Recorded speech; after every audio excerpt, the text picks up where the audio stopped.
All systems nominal.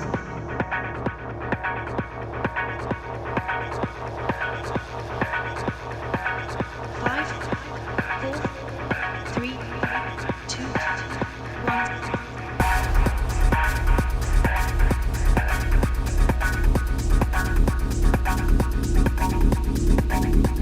Signal array locked. Packet sync confirmed. Welcome all. You're connected to the Konotop Deep Space Signal Relay. And we are here. I have no plans for today apart from just kind of like catch up with you guys. It's been too long since I had a chance to put anything out. It's been crazy the last few weeks, but we're here. And if you've got any questions about music related stuff, I'm here to answer them if I can. I'm going to make some sounds. I'm going to put some music together on the fly. Cornish Waves Music, hello, you're here as well. Emo's here in the chat. We'll have a bit of time just kind of chilling out and just seeing what we can come up with. I have got a couple of things that I was going to talk about, which kind of not music related. I mean, I'm not exactly like a big YouTuber, obviously. I've not got the sort of tens of thousands of subscribers that some people have, but I'm really happy to sort of wade in when I think there's something that I can offer in terms of commentary on what's going on around us in the world at the minute. I don't want to get political. I'm not going to get political, so I can sort of wave that bit off straight away. I have my views, but then again, everybody has their views and they're allowed to keep them. I don't want those interfering with music stuff. But what I was going to talk about is this blimmin' Jaguar commercial.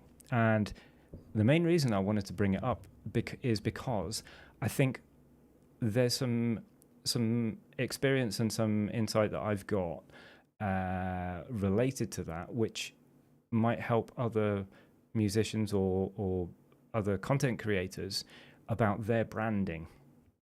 Yeah, as Emo says, Jaguar and their new transmission. It's interesting. I wasn't going to look at it in terms of things like identity politics. I was going to look at it more in terms of branding and more in terms of kind of customer relations and projecting a corporate image and that sort of thing. But yeah, there's some bits and pieces that kind of bubble up out of the mix when you start looking at that sort of thing. Hey, it's Wabbit. Nice to see you too, Wabbit. I have no right to expect anybody to pop in when I don't actually kind of put up a notification that I'm going to stream until like 20 minutes before the stream. But I appreciate you guys popping in. Going back to Jaguar, I have the beginnings of an essay I have been scribing. It's just a kind of few random notes, but sorry, I'm missing chat while I'm talking. I'll finish off what I was going to say to start with, and then I'll jump in with the chat. So, yeah, this Jaguar teaser trailer, and that's all it is. It's like a rebrand announcement, I suppose you could say. Jaguar, very kind of well-renowned British brand. Classic cars and petrol head sort of appealing brand, suddenly gone very modern, very modern audience look. Got rid of their actual Jaguar from their logo, turned it into something that sort of looks more like a fashion brand, doesn't talk about cars in their advert, and has a few slogans that really kind of caught me sideways. Create exuberant. I'm a pedant when it comes to spelling and grammar. Shouldn't that be create exuberance? I don't know. Maybe not. Maybe you're creating exuberant things, but live vivid. Okay. I'm going to be green today. Really strong green. Delete ordinary. That worries me. I'm pretty damned ordinary. I think by definition, most people are quite ordinary. So are you okay with being deleted? I don't know. Break molds? Yeah, okay. If you're going to do a rebrand, you're going to do something new. Yeah, you can break some molds. Copy nothing. Right. We are kind of creative people, I think, I try and be, and you guys who seem to be regular subscribers and are interested in the stuff that I do, I think a lot of you are creative as well. You make your own music. You've got your own ideas about things. How often do you actually create something without reference to anything else at all? They say steal like an artist, don't they? So anyway, those are the first parts of it that kind of caught me a little bit off guard. So who else we got here? Emo was saying they were nearly near bankruptcy anyway. Maybe took the investment and went with it to their utter demise now, I'd imagine. I think that's highly possible, especially given that they've kind of doubled down on it after some criticism. Cars don't really matter to me anymore. If it's got a stereo, I'm happy, says Cornish Waves. I'm kind of in that camp as well. My car is a box on wheels that gets me places. Once I got to a point where I had a car with power steering and electric windows, I was like, yeah, I'm good now. I've never needed anything more than something that's reliable, reasonably warm in the winter, has good traction on the road. Don't need anything more than that. It doesn't need to be a super special thing. I'm much more interested in spending my money on boxes with blinking lights that make bloopy noises. That's kind of cool. Mike drives a Renault. I don't, but I have had one in the past. Okay, so Emo's coming right back. Okay, so let's keep going with Jaguar, because we have opinions, we have ideas. So I'll read some of the bits and pieces that I scribbled down. So Jaguar recently launched a teaser advert exhibiting a complete departure from their existing brand. The teaser ad they released has caused a lot of discussion online, and a lot of it is ridiculing the company. The company's going for a massive rebrand. This is undoubtedly a difficult thing to achieve. I make no bones about it. This is the sort of thing that would give me nightmares if it was kind of leveled at me at my desk. I'm not a marketing designer. I'm not a logo / corporate image designer. I have done that kind of stuff in the past. I have a degree in industrial design, and that involved things like graphic design as well as electronics, mechanics, that sort of stuff. So it was like jack of all trades, master of none. Here's a bit of everything. Go off and find a route. So the task that they were set, I think, is pretty much this. And this is me reading between the lines. When I look at a massive corporation and them trying to rebrand, I would say their task is this. Preserve the equity of the existing company. So whatever value you have already in people's eyes, you've got to keep that. You can't just throw away value. And retain some link to the past, because you can't really get rid of everything and still retain value from the past. It doesn't work, surely. While at the same time, reinvent the way customers view them so that there is an avenue for new growth. So if you're at dead end, as Emo says, and you're going to go bankrupt as a corporation, you've got to find some new avenue of growth.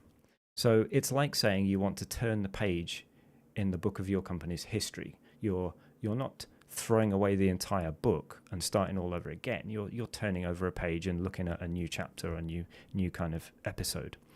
But the problem I can see, and this is just all my opinion, is there's no link in the advert to their old identity, none whatsoever. So bearing this in mind, this is a pretty terrible advert. So what's a brand? Well, a brand it's not a logo, it's not a name, it's not an advert. A brand is effectively what your customer perceives from everything you do, whether it be your name, your logo, your messaging, the way you talk to your customers, the way if you've got staff, the way they kind of liaise with your suppliers, the way they talk to you as a customer, that kind of stuff. That's a brand. Every touch point that you have with a company, you are forming an opinion about them, and that opinion that you have in your mind is their brand. So corporate brands are really important, especially to a big corporation. Their brand is everything. Brand damage can cause the loss of millions of pounds or millions of dollars of value, and it can make or break a company. So corporate brands aren't people. People have their own value systems. They have their own identities. Companies don't in the same way. So corporations not being people, they don't have a belief system in the way a person does. They decide on they decide and they publish on their values and their behaviors, and they decide these by consensus. So staff are paid to uphold these values. So that what a company's value that they might state and stick on their website might be, we are creative and we aim to be a market leader in whatever we do. So that's not something that as a person you're born and raised to do. It's something that's been decided by a group of executives in a boardroom somewhere. And the staff are paid to uphold these values whether they really believe them or not. So you've instantly got a bit of a conflict. You've got people who have their own values that they've developed throughout their life, and they live those naturally just because we as people have to live by whatever value system we've got. But if you need a paycheck and you work for a company and that company's value system is set out in a certain way, as long as it doesn't kind of like massively depart from your own values as a person, you're probably just going to say, okay, that's how I've got to work at this company. So, paid to uphold these values, whether you believe them or not. So, a company's values and behaviors, though, they can change on a dime. They can switch overnight in a reaction to shifting public sentiment, or the company, if it undergoes some sort of restructure of its executive board, or if a new owner takes control. Whereas you and I, we might have to have a life-changing experience that will lead us to rethink things. We might talk to other people. We might evaluate what we've just experienced. We might evaluate all of our life experiences and then gradually sort of change who we are and what we're thinking. And that then reshapes our value system. Companies, they can do it like that overnight because they aren't a person with a single consciousness. They're a bunch of people who are coming and going, and they're shifting with the winds of whatever's going on around them very quickly, because otherwise they might not make the next quarterly profit announcement. So, where was I? My notes. The intention was to perhaps make this into a little essay and publish it somewhere, but I kind of haven't really got time for a lot of that, so I'm just spouting it out here. So in a person, this kind of fickle behavior of changing your values and your behaviors, it would seem pretty shallow and performative. If I suddenly said tomorrow, I'm an eco-warrior and I'm going to preserve the planet at all costs, that's in contradiction to who I have been yesterday. Don't get me wrong, I'm not a climate change denier. I'm not somebody who thinks that we should just kind of like bulldoze everything or whatever. But equally, I'm not living a very, very powerful message about preserving the environment in my everyday life. So if I suddenly do that tomorrow because somebody's told me that I should, then that would be perhaps a bit hypocritical. So this kind of stuff, it goes some way towards explaining some comments that came out from Jaguar's HQ. If we play the same game that everyone else does, we'll just get drowned out. So we shouldn't turn up like an auto brand. You are an auto brand. Maybe change what an auto brand is and sort of evolve it, but just suddenly not showing up like an auto brand because there's some sort of financial reason not to. That's kind of weird. So there's no underlying value system at play here. And I'm coming on to why this is important to musicians and why I think it's relevant to me. No underlying value system at play here except a rejection of what you're accustomed to.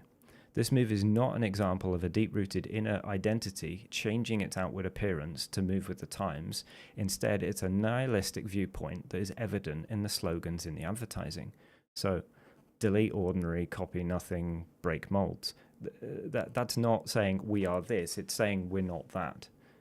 And what we were is wrong. What we were is unimportant.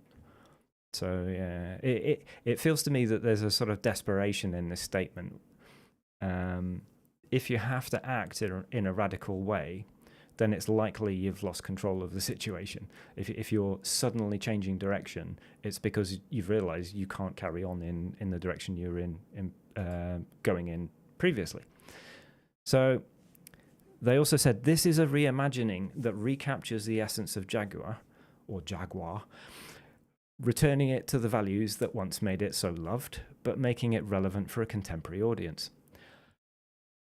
They said the quiet bit out loud, the contemporary audience bit. That I'm not going into that. Returning it to the values that once made it so loved. That seems really at odds to the actual advert, because there's nothing about cars in the advert, and yet they're a car company, and the values that people had, once loved about Jaguar, I guess, were that they made really good cars. So this is not Jaguar just reinventing its outward appearance. This feels like some completely different identity bearing the old name. It's like somebody's wearing a skin suit. Another thing that I found was quite interesting is generally corporations want to be inoffensive and appeal to as big an audience as possible. If you're a small firm or an individual trading, you can afford to pick a very niche market and you can push really hard on that, perhaps. If you're a corporation, you need a big audience. They want their brand to be subtle enough that the company can diversify its activities without looking out of place.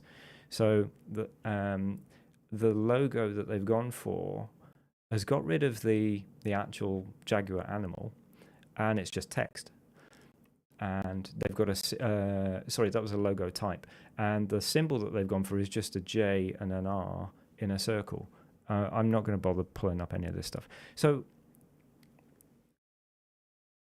I mean, I don't know what you guys think in the chat, but I've learned a few things, or a few things came back up in my mind after watching all the advert and all the stuff that's fallen out from it. And I'll share the things that I've sort of thought about it. So I think the problem is that their messaging is in contradiction to their actions. The new logo and the logo type is very far from rule breaking and a complete innovation. It's the same as a lot of other corporations have done. It's dispensed with the thing that made their logo really eye-catching or interesting or soulful. It's just changed it to some typography.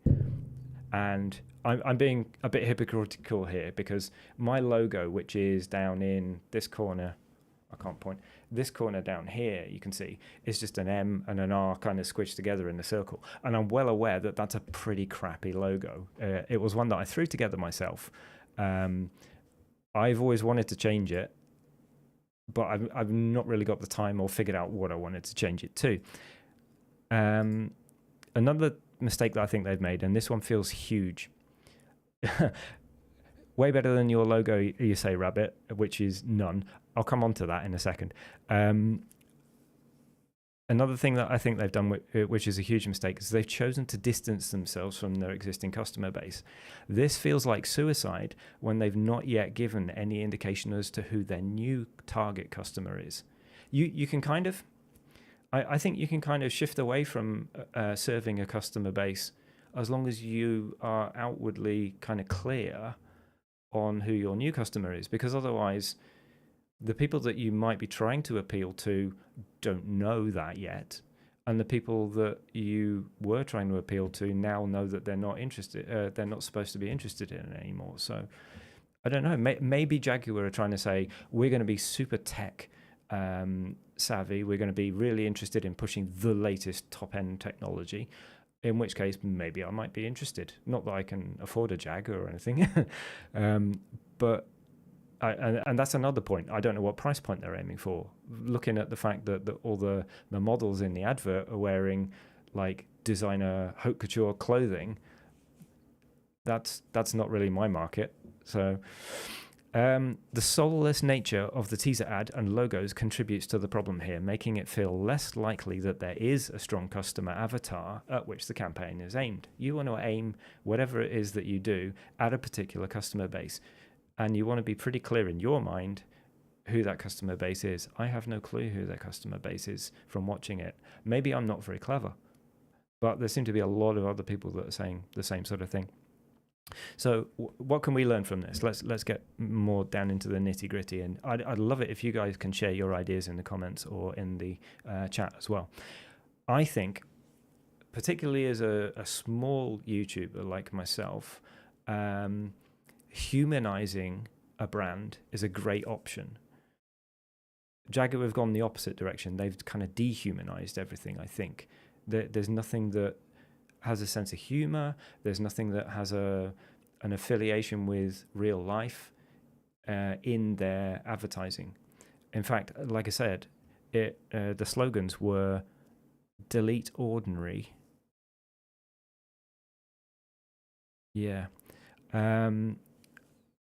That kind of advice of humanizing your brand is not very good for a big corporate, perhaps, because you have to be all things to all people if you're a big corporate. But equally, going so dehumanizing that real people can't actually relate to you, that's got to be a bad idea. Wabbit says, it's hard to humanize. Humans are not wise in what they want. Yeah, I guess so. We're kind of emotionally driven, aren't we? We're emotionally driven animals. So there's not always wisdom behind that. Not in the sense of considered wisdom. A lot of the, I do think there's a certain kind of wisdom though, which is based in the animalistic tendencies and the animalistic reactions that we have. If you touch a hot kettle, your first reaction is to pull away from it and to be quick on your feet and to be alert. There's a wisdom involved in that, and that is also the kind of wisdom that you get if you suddenly find that you're walking from a bright part of the city into a darker area and perhaps a narrower alley on a walk in the city at night. The wisdom there is get alert, get yourself out of there.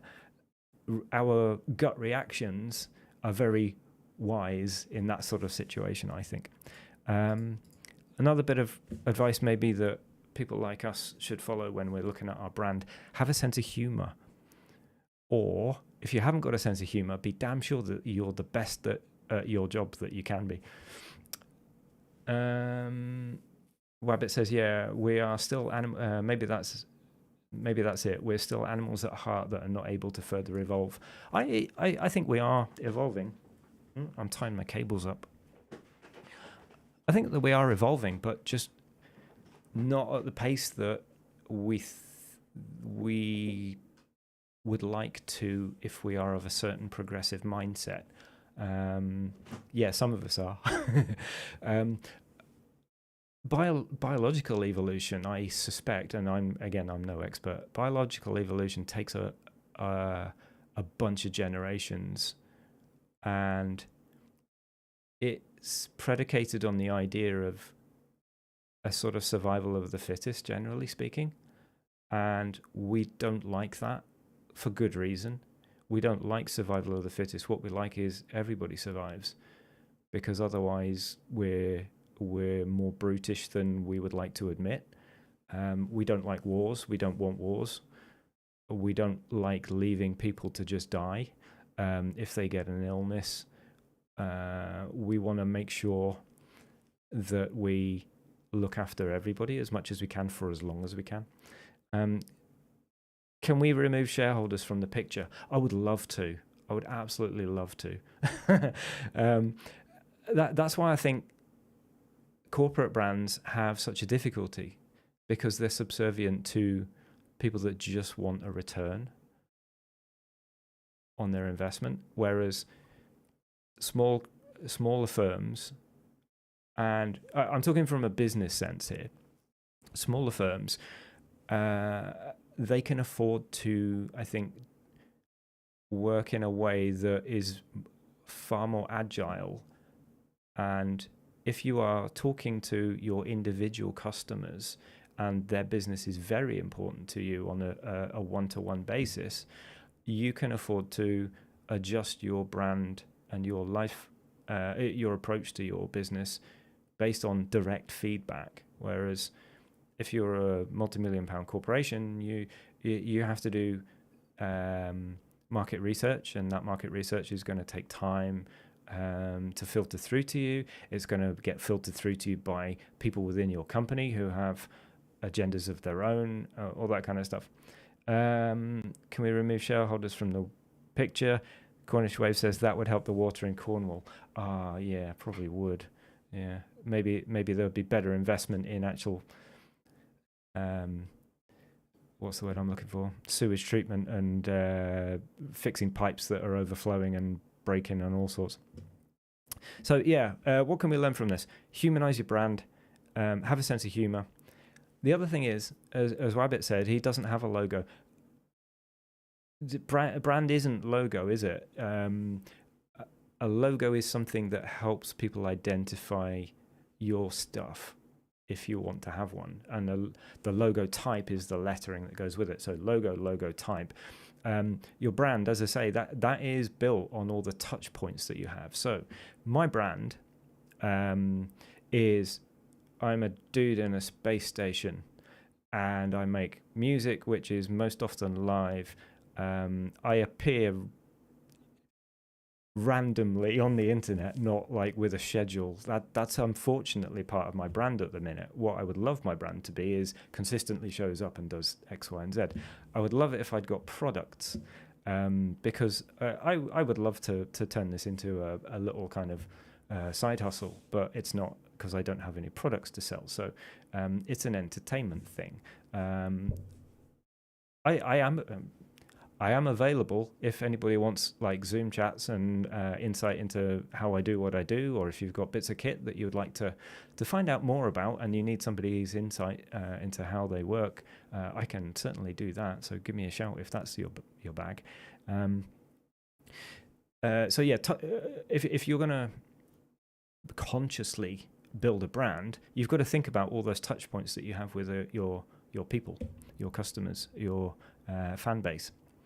And if you don't think about it, they will still see you in a certain way and you will have a brand. It's just an emergent brand. It's not one that you've decided yourself. It's just your brand might be there's cables everywhere and you put out music and you wave at the camera every time you do something. And that's a very informal, kind of chilled, very human, very there's a word that's gone out of my head, informal kind of thing.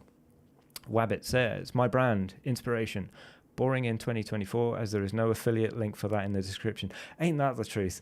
I would say, Wabbit, your brand is honesty, self-reflection. It is making the most of the time and the resources that you have, and those are, I think, are really valuable things. And I think a lot of people will look at that and say that's not commercially viable, but that's not your intention, so that doesn't have a negative connotation.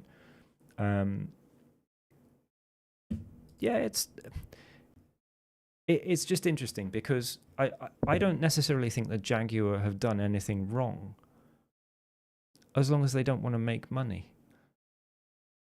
as long as they don't want people to continue to be interested in their cars if they were interested in their cars.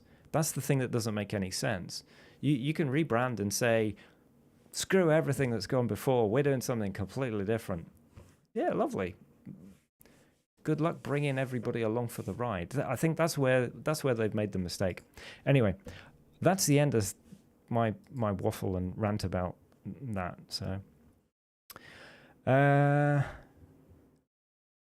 should probably make some music, shouldn't I? Because it's been a half an hour of chit chat about that. I would like to kind of rebrand my channel and do some other bits and pieces there.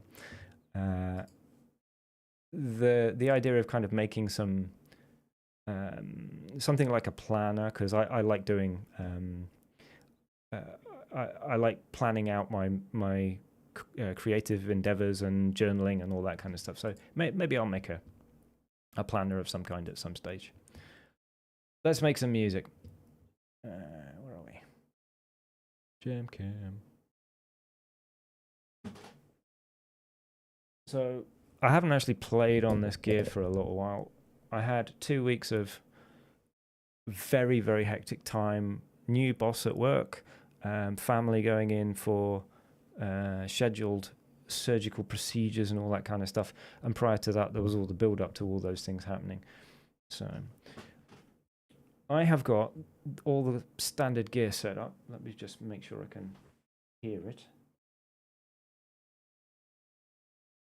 I can't hear it. Yes, we can hear it. I shall make some sounds.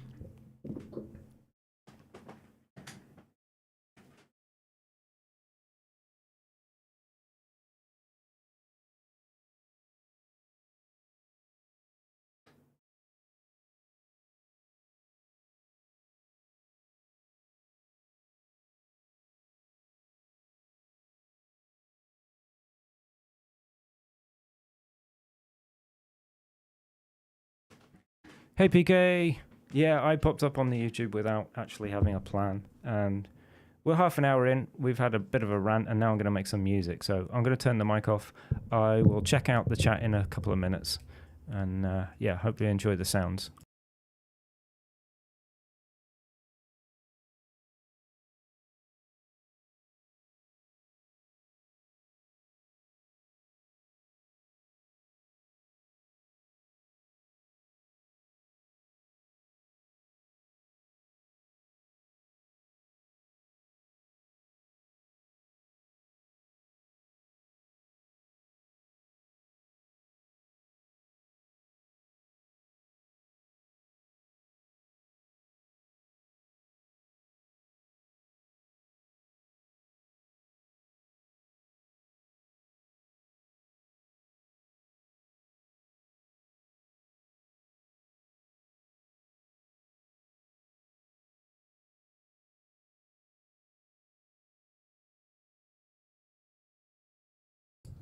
Ah, you're not hearing anything. Okay. 1 second.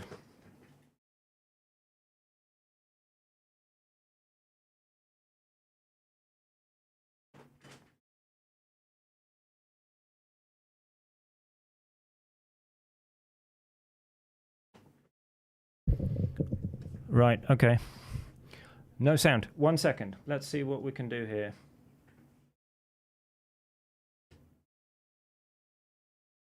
I did rewire a few things, and I thought I'd covered it all off.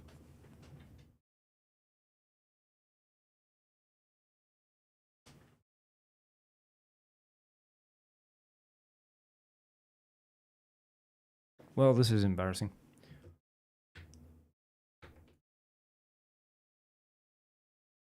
Can you hear a kick drum? There should be a 4 on the floor kick drum coming through at the minute. No. Oh, bugger.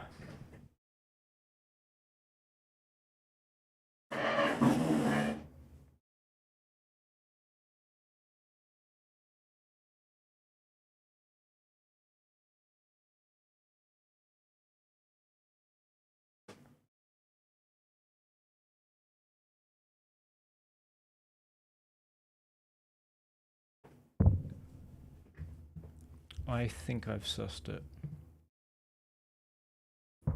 I think it's because I routed all of the music sounds to a secondary channel for when I was recording a video, and that channel doesn't go through on streaming. So let's get this right.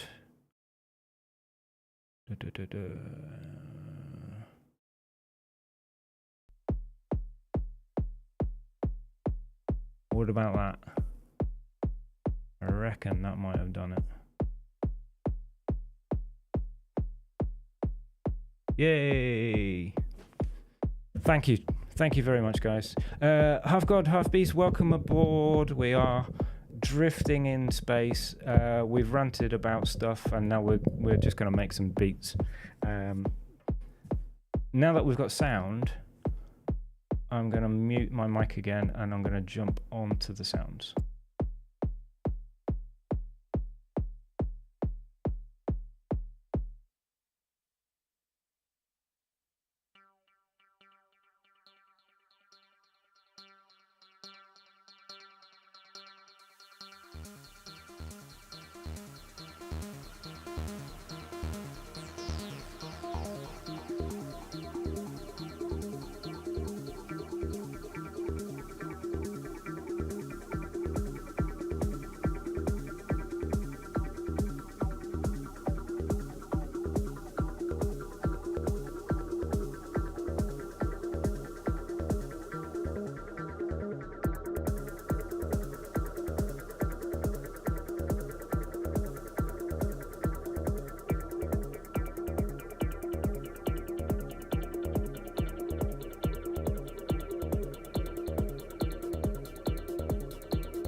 And that was that. What have I missed in chat? Hopefully you could hear all that, because, as I say, we didn't have a very strong start there. But we got something out of it in the end, I hope, that you could hear. What do we got here? Good to see another OG circuit in the wilds and still going strong. Oh yeah, my circuit gets a pounding every time I pull all my other gear together, because it's just like, it's like the centerpiece of what I do. I just love it. It's so powerful in the sense that you can 2 oscillator digital synth with effects and a couple of LFOs and everything is really powerful. And then to have 2 of those in one box that you can just kind of play with on the fly is really good. I like the sequencer as well. How are you getting on with the Edge Cornish waves? And I'll have to find out what the response was.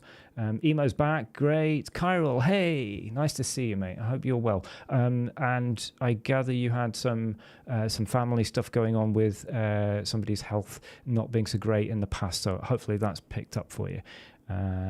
People just saying hi. All good. Half God, half beast, love the circuit, good all-rounder. Yes, totally. PK just stuck a new pack on my circuit. Love it. Which one was that? I'll be honest. I've not. I bought one circuit pack, I think, in the past, and that was many moons ago. And to be honest, I didn't find for me it was worth it, because at that time, I hadn't sussed out how I wanted to use the circuit properly. I played with it, and I kind of learned how it worked and everything, but there was not really a workflow that I found that I could sort of stick with that was giving me good results. It was one on Isotonic Studios. Yeah, I think to be honest, those are the best ones and the perhaps the most widely known ones. Powerful synth engine, deep, yes. As I say, with the online editor, or you can actually get a standalone editor. That's really good. Excuse me. The Edge is really cool as well. I mean, I just love the gear that I have managed to pull together over the years. I've got a couple of other things that I don't use enough, and I should probably move on with those. But the Edge, the circuit, the TR8S, and the looper, they're here to stay. They're not going anywhere. And if I was to get anything else, it would become like an addition to those. I don't think I would replace any of those with that. If I was going to get something else, and this isn't really on my list, to be honest, that's like the latest Behringer, I can't remember what they're calling them, studio unit or whatever, that sits alongside the Edge or is in the same brand range as the Edge. And that's their subharmonium thing, a Spice, I think it's called. Mike, please do a deep dive tutorial on that looper. Okay, I will. I don't know when, but I will. The looper, I think if you want to do live stuff, the looper is just a must. If you can afford a looper, and it's not kind of... I would never recommend anybody break the bank with purchases. But if you are thinking of doing anything in the way of live music, I think a looper is brilliant, because it just gives you that backup. If you are looking at changing scenes on a piece of gear, or if you think you kind of want to add in a bit of kind of like, as I say, transition sound as you're moving from one part of a song to another, it's really good. But the other thing is, it did cross my mind at one stage, should I buy another circuit?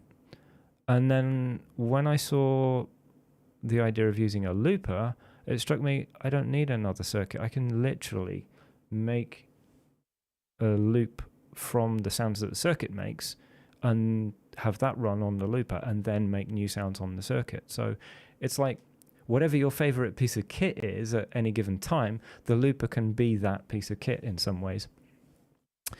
Mark Rebelit, I think that's how you say it, was one of the first I saw using the looper. Might have been the bigger one. Is yours the 505?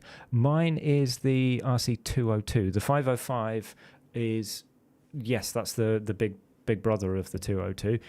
5 loops, and it's got a lot more hands-on control. I think with the 202, part of the problem is that you can't directly control volumes, and you can only sort of select effects in a bank and then choose whether you want one of the 2 channels to go from that bank. You can't like say this channel is going to have a chunk of effects that I can pick and choose from. This one's going to have a chunk that I can pick and choose from. So the 505 gives you a lot more flexibility.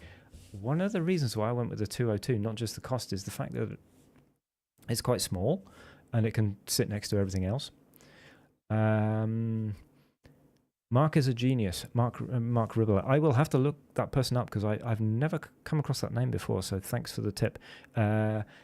What I got, the person who switched me on to using a looper, in fact, was actually Surgeon, a very famous techno artist. If you've not heard the name, but I'm sure you will have done.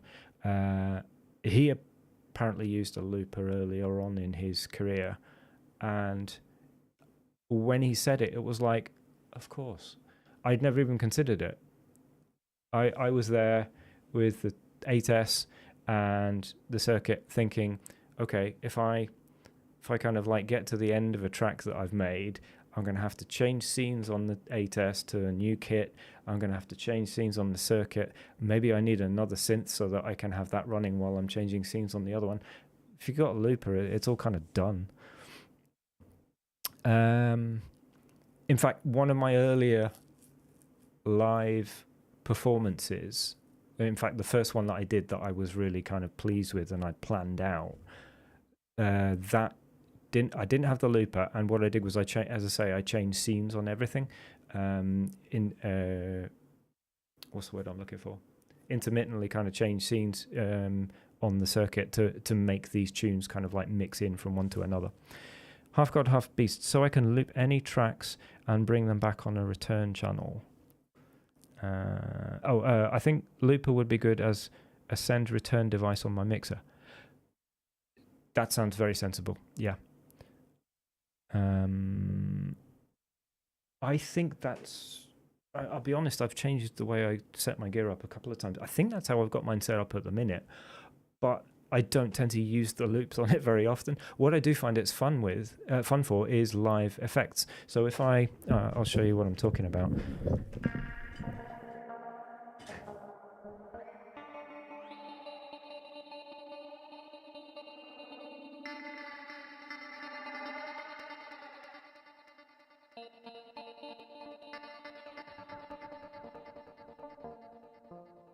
So those are the live effects on the 202. You've got, in the bank that I've got at the minute set up, there's a high-pass filter, a ring modulator, a delay, and a reverb. You can swap those around. You can do all sorts instead. But yeah, I just find that with 2 circuits on the synth, 1 synth voice from the Behringer, and then I can actually do little melodic bits and pieces on here from time to time as well. I don't feel like I need loops very often. If I do, it's either because I'm trying to create an even more full sound, which is not very often, or because I'm kind of like, I really like that, I'm going to capture that, and then I can add to it and build to it. Does the looper have memory slots so it holds more than 1 loop? Yes, it does. You've got...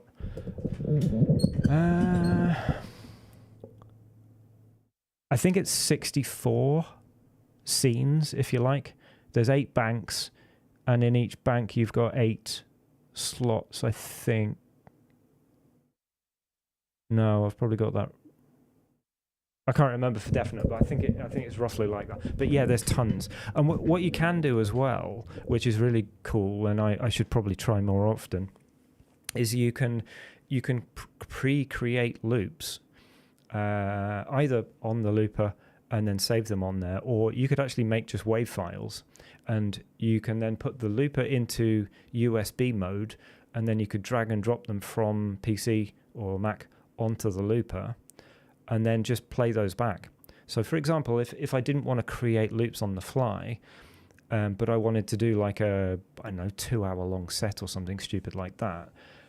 I could create some really long loops or some sort of ambient loops in a DAW, or recorded on microphone or whatever else, like maybe field recordings out in the wild. Drag and drop those onto the looper, and then just every time I kind of get to the end of a live jam session that kind of I need to take a break mentally, or I want to change the pace or something like that, play back one of those 10-minute loops or something from the looper, and then chill, set my stuff up all again, and then do that. PK, I'm thinking a looper would be good for drum and bass loops. Yeah, why not? Definitely. The circuit has got the capability of doing like one shots on it. There's only, I think it's something stupid like 30 seconds of memory, which is kind of dumb in this day and age. I don't understand why any of the sampler enabled bits and pieces have such short amount or small amounts of memory. I mean, why haven't we got like gigabytes of memory available? I don't get it. Anyway, there's that. But yeah, I think doing like some drum and bass loops would be really good. You could sort of chop them and set those up. I'm just in love with synths. So sampling doesn't appeal to me as much as synths. In fact, here's what else we can do next. I'm going to pull up Ableton, because just on a whim I did have half an hour yesterday, and I thought to myself, what in the way of like a little techno set or techno track could I make just using one synthesizer? And I picked Vital, which is a free software synth which I've used on this channel before, and it's one that a lot of people use. So right, I'm going to switch scenes again, and hopefully I'm not going to lose you guys with audio. Where are we? Monitor. Here we go. Hopefully you can still hear me.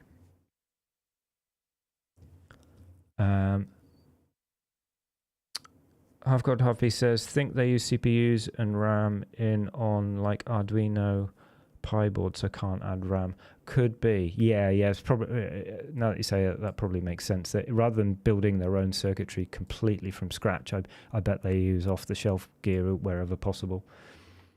Vital, the free serum, love both. Yes, definitely. So there are 1, 2, 3, 4, 5, 6, 7, 8 tracks here. I could have read that here because there's a number 8 at the bottom. Anyway, looking at track 1, I've made a kick drum, and it sounds a bit like this. Oh, hold on. I've got stuff from the circuit and the bearing are playing. Right.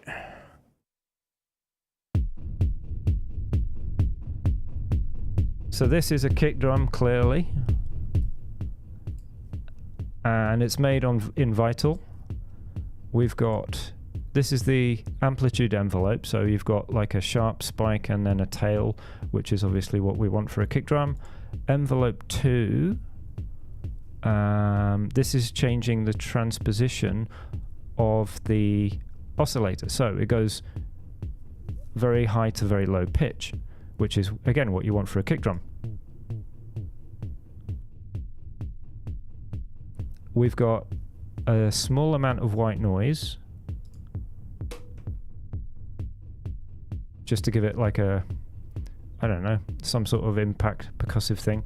And the bass drum kick is going through filter 1 here, which is largely low pass, and the white noise is going through this high pass filter. And then in effects we've got reverb, which is what gives us the rumble. So if I turn that off, so there's a kick drum. Vital, love / hate it, because it came out just after I bought Phase Plant and is almost as good. Yeah, I've got to say, I did a couple of just give me 1 second here. I've just thought of something that I should be doing here. Hello, I have appeared again. Yeah, I did a couple of tutorials in the early stages of my channel, and I was using some really dodgy old synthesizer called Oatmeal to explain a concept of additive synthesis, because it was the only thing that I knew at the time that had additive synthesis. And then lo and behold, there's Vital. It's like, if I'd just known, I would have used that, because it's like tons better.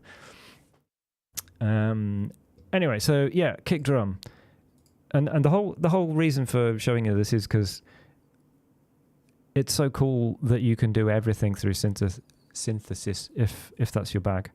Hi-hats.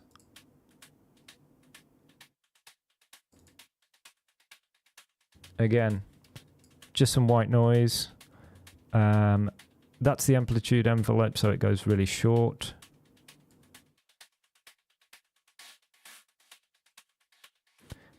And this is randomizing the decay. So if I randomize it even more, just helps add a bit of life to it. You've got a high pass filter. And then effects, we've got some distortion. Just add a bit of bite. Compressor, just to get some of the volume up a little bit and crush it a bit. Some delay. And then a phaser. And with that sort of delay bouncing around, it kind of adds quite a lot of life, I think. Another hi-hat.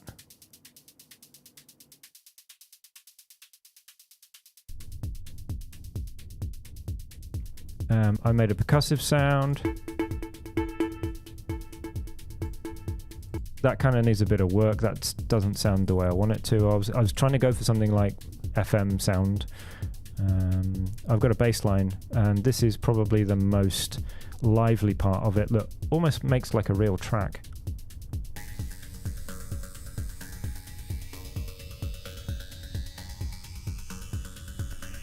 So we've got a couple of things going on here with this one. There is a lot of delay, which adds the kind of reverberations. There's a phaser, and what else? Oh yeah, there's some randomization to the filter position, which kind of gives a bit of life to it. If I change that randomization, it goes crazy.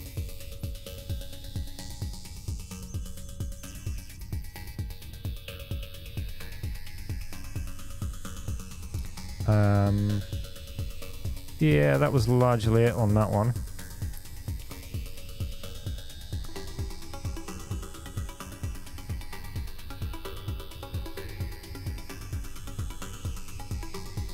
And then this synth line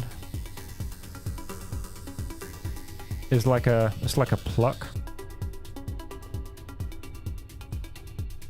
And there's a bit of a phaser, I think, on it. No, I'm wrong. There wasn't a phaser. It's just the changing of the filter and stuff like that. And the positioning on like the frequency modulation that gives it a bit of like changing character.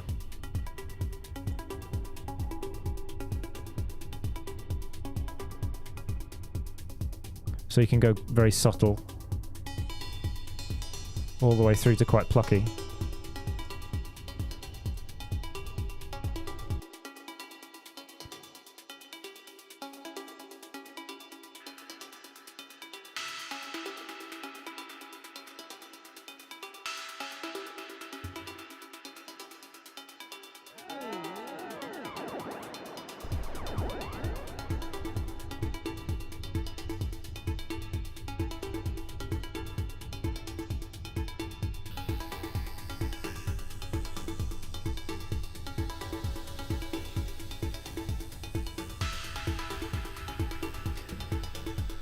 So there we go. I mean, the reason why I kind of did this was partly because I've not touched Ableton in quite some time, and partly because I think it's often fun to to push yourself to pick one particular piece of gear or software to see how far you can take it. There's still masses more that I could dig into with the synth here, but Vital, just by itself, one free synth and 8 channels, which you could use on like the free version of Ableton or the light version of Ableton, you could make a full track with that dead easy. And the only things I've got going on the master chain are just like a compressor and a limiter, and that's it. So it's really not rocket science. Once you understand some of the basics of synthesis, you can do something really better than I've done, just with basic tools. So having all the hardware and everything is cool, and I love it. But the main reason I love it is not because it does anything that the software doesn't. The main reason I love it is because it's so hands-on, and I don't have to stare at a screen to use it. So that's the logic behind that. Right. Just chatting again. The pluck there is very good. Thank you, PK. I like plucks. It just seems to be the sound that kind of really appeals to me when I'm making techno or melodic kind of stuff. Just that really sort of sharp percussive thing that you can change the cutoff filter, a filter cutoff with. I just find it really cool. I'm probably going to call it a day now, unless there's any burning questions, any bits and pieces that you guys want to talk through. I can probably hang on for a bit, but if not, I'm going to call it a day.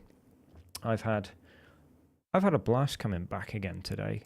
Time doesn't always allow me to do this, but when it does, it's always fun. I would like to do more live jams. I'd like to do more essay type videos where I rant about silly things like Jaguar, because I'm always ranting in my own head about them. So if that's of interest, do let me know. If you think that you want to hear my man shouting at cloud stuff, then that's cool. I'm very reluctant to do too much of that though, because I think there's a lot of people doing it, and I don't know how much value I add unless you can tell me otherwise. I've got Half Beast, thanks. PK, thanks. I will see you all soon, very soon, hopefully. Life seems to be settling down a little bit now. Cornish Waves, thank you as well for coming. Really enjoyed having you on board. And if before I disappear, if you could like the stream, if you haven't done so already, that would be really cool. I'll see you soon. Take care. Bye-bye.